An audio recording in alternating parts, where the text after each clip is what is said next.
Keputusan pemerintah menyertakan nama Presiden kedua RI Soeharto dalam usulan nama pahlawan nasional mendapat kritik tajam oleh koalisi masyarakat sipil.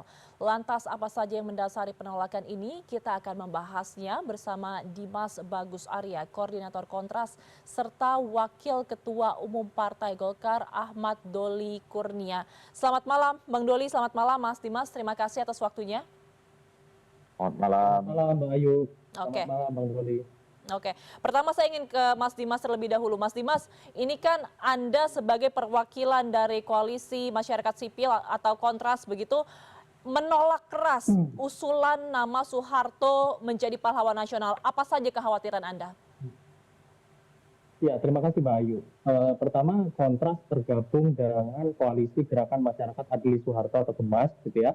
Kita sudah melakukan sejumlah upaya, gitu ya, untuk melakukan upaya dorongan sebenarnya melakukan penolakan pemberian gelar pahlawan terhadap Soeharto, gitu ya. Kalau kita lihat sekilas balik, gitu ya, secara singkat, gitu ya, sebenarnya kan inisiatif wacana pemberian gelar pahlawan ini bukan hanya satu kali ini saja, tapi juga ada beberapa kali, gitu ya. 2008 diajukan juga oleh fraksi Partai Golkar, lalu 2014 waktu itu dalam momen kampanye pemilu eh, calon atau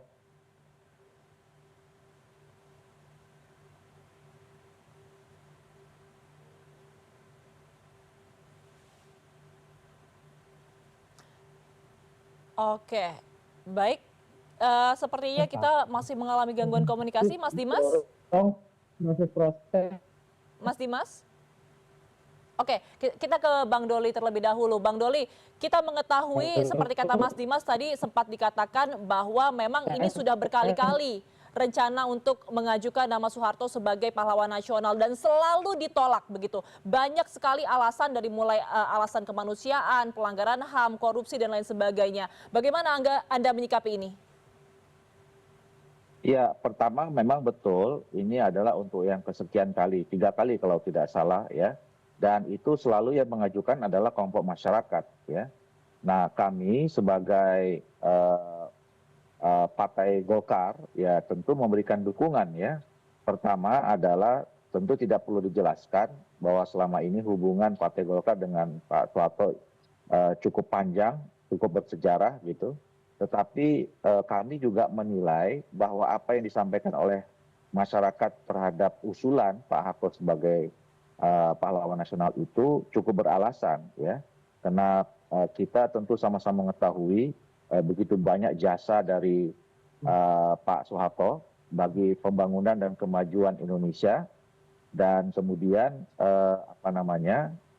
ya dari segala aspek ya, sehingga kita bisa sampai kepada posisi sebagai negara seperti yang sekarang ini.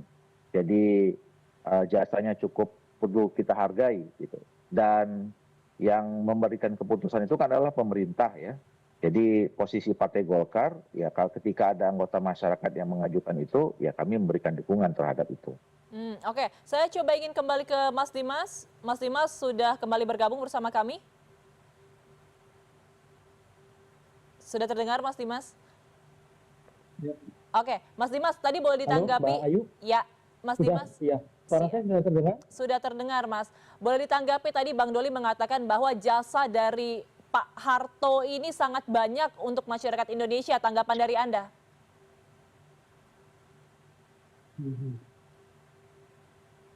Ya, sebenarnya gini, kalau kita melihat jasa, betul jasa yang memang luar biasa gitu ya. Dari aspek pembangunan dan juga sejumlah catatan lainnya.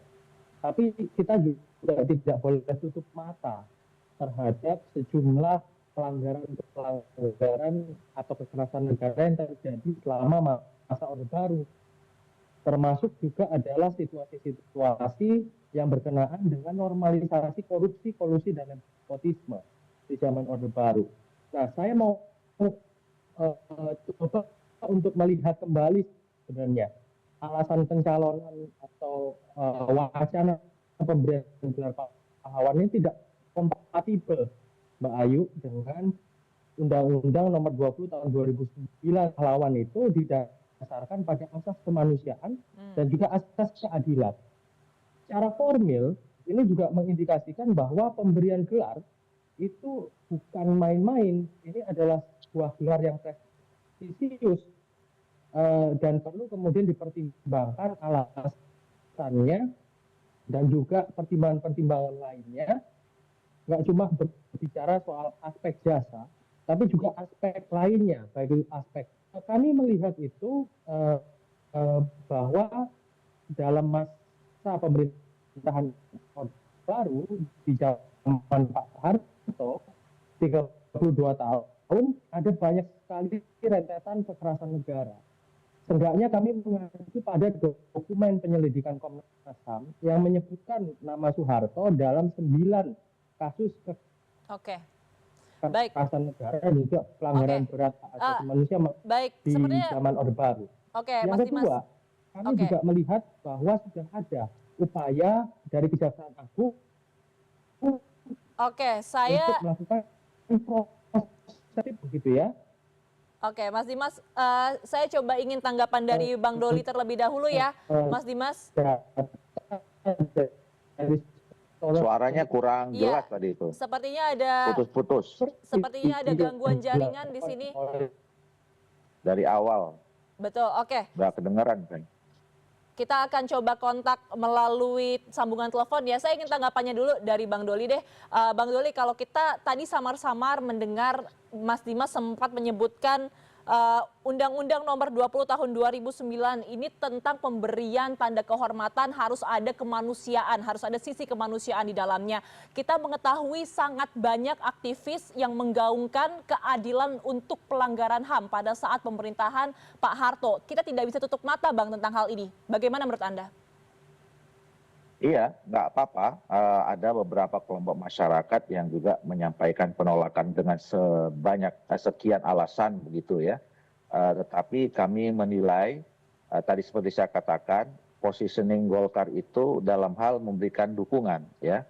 Kami tidak dalam posisi yang kemudian mengajukan gitu ya. Karena memang itu bukan fungsinya partai politik. Nah, ada anggota masyarakat sudah 3 kali menyampaikan dan kemudian dengan berbagai pertimbangan tentu pemerintah mengambil keputusan. Nah, kalau kemudian bicara tentang soal kelemahan, ya manusia tidak ada yang lepas dari salah dan khilaf gitu ya. Tetapi kami menilai masyarakat yang mengajukan itu mereka juga merasakan apa yang selama dilakukan oleh Pak Harto terhadap bangsa dan negara kita, bukan hanya selama jadi presiden, tetapi juga dari masa-masa perjuangan kemerdekaan itu sudah ditunjukkan oleh Pak Harto. Jadi jasanya memang bisa terlihat dan bisa dirasakan oleh masyarakat kita gitu. Oke, Bang Doli, tapi kan kalau kita melihat ini petisi penolakan untuk pengajuan Pak Harto sebagai pahlawan nasional sudah ada. Kita juga melihat aksi Kamisan masih terjadi setiap minggunya begitu. Nah, ini kan berarti ada penolakan yang besar dari koalisi masyarakat sipil. Berarti Partai Golkar tidak mendukung, tidak mendengar suara dari koalisi masyarakat sipil? Iya, saya kira saya katakan tadi yang mengambil keputusan adalah pemerintah. Ya, tentu nanti pemerintah yang bisa menilai.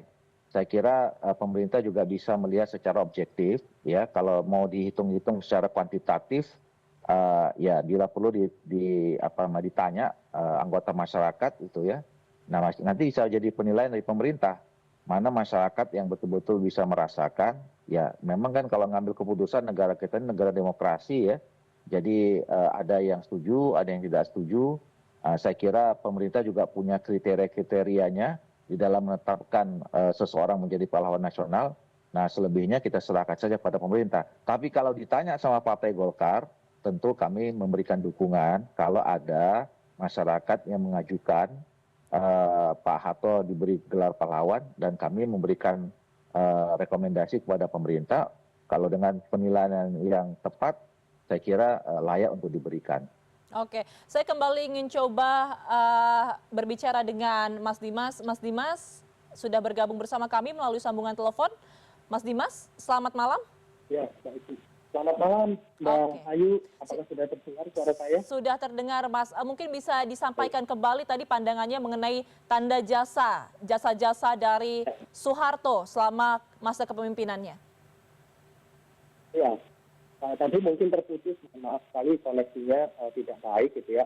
Ada dua argumentasinya Mbak Ayu dan juga kemudian rekan-rekan yang lain, bahwa pertama secara formil gitu ya, kalau kita mengacu pada Undang-Undang Nomor 20 tahun 2009 tentang pemberian gelar tanda kehormatan dan juga tanda jasa, dalam pasal 1 itu jelas ada threshold sebenarnya atau ada batasan.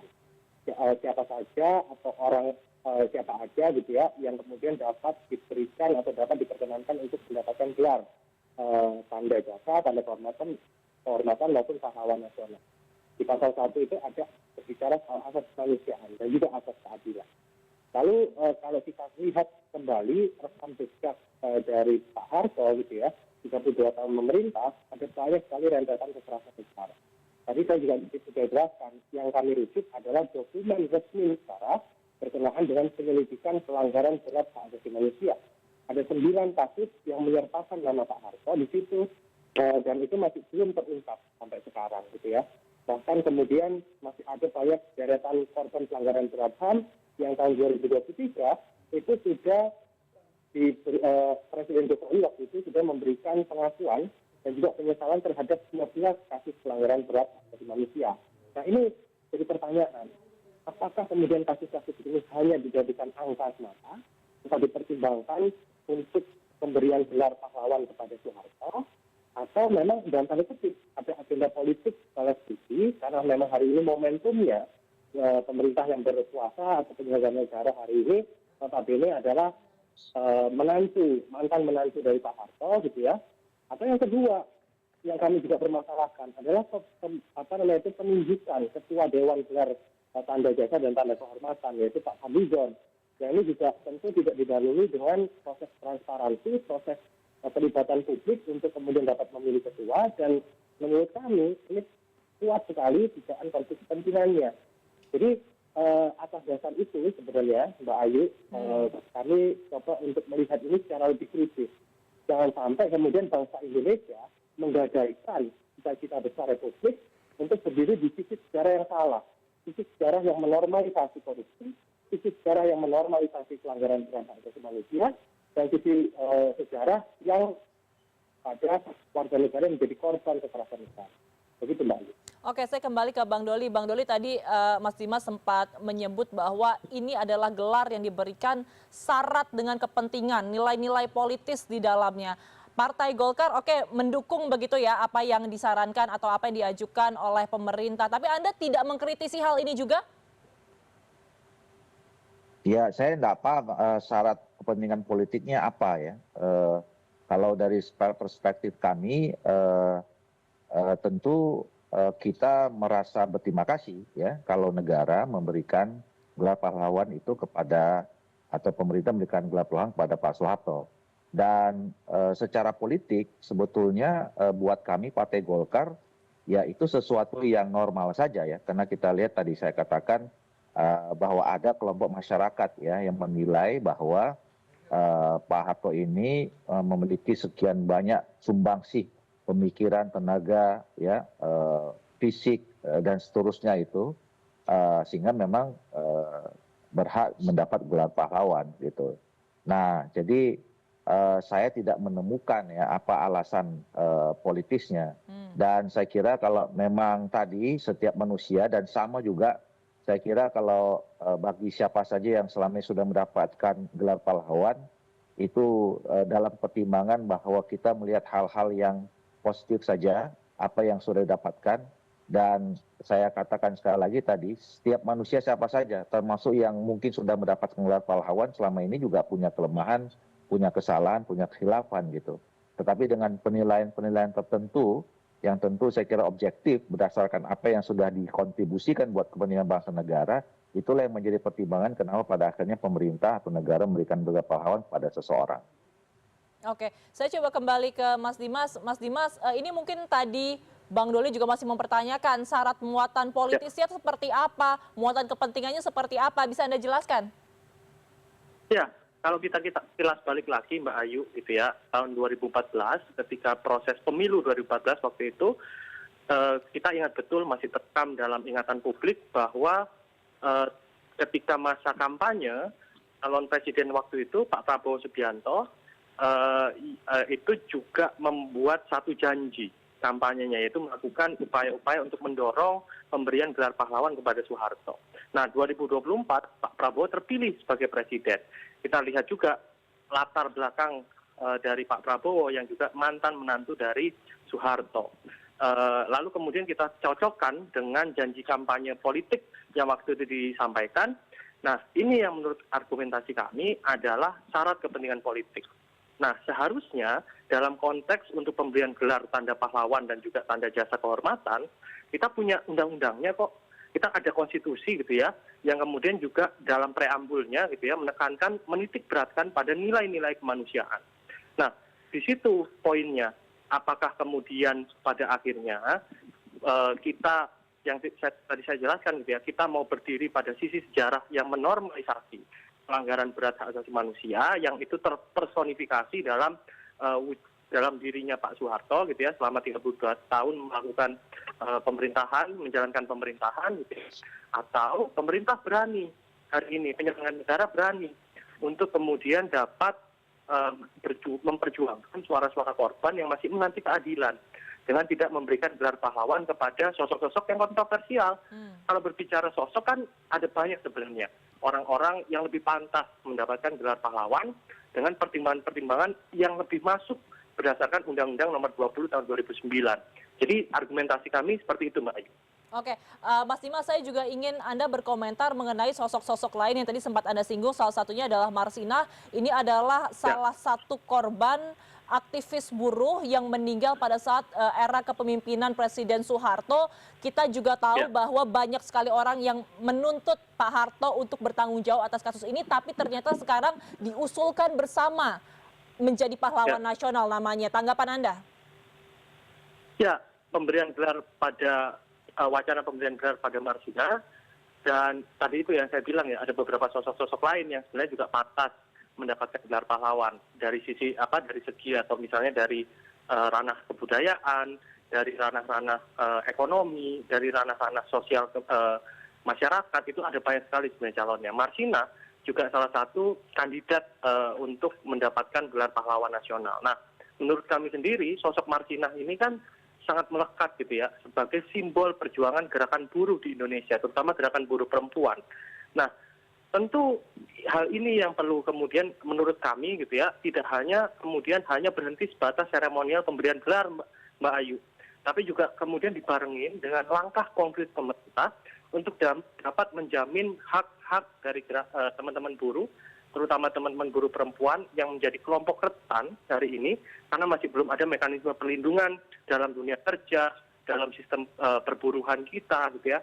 Bahkan kemudian masih rentan mendapatkan sejumlah represivitas ganda gitu ya, baik itu di lingkungan pekerjaan maupun di lingkungan sosial lainnya. Jadi menurut kami pemberian gelar pada Marsinah tidak boleh hanya berhenti pada pemberian gelar semata, tapi juga harus dibarengi dengan langkah konkret untuk menerapkan atau mewujudkan perlindungan hak-hak buruh perempuan di Indonesia.